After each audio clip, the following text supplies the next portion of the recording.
এই গরমে নিজেকে সতেজ এবং ঠান্ডা রাখতে নিয়ে চলে এসেছি কলা দই শেক। তো কি দিয়ে করলাম সেই উপকরণগুলো আপনাদের সঙ্গে শেয়ার করব। আমি প্রথমে একটা মিক্সারের বাটির মধ্যে নিয়ে নিয়েছি 2 পিস কলা আর 3 চামচ দই, লাল দই আমি এখানে ব্যবহার করেছি, এবং একটা এলাচ।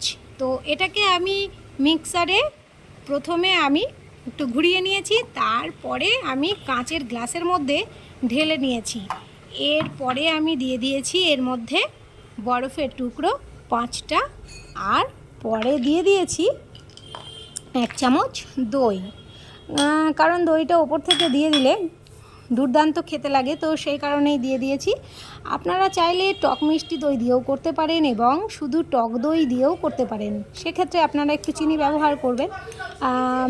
ট্রাই করে দেখবেন।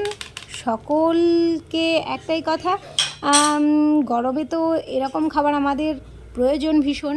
তো সবাই এই গরমে এটা ট্রাই করে দেখবেন। ভালো লাগলে লাইক, শেয়ার, কমেন্ট করবেন। সকলে সুস্থ থাকবেন, ভালো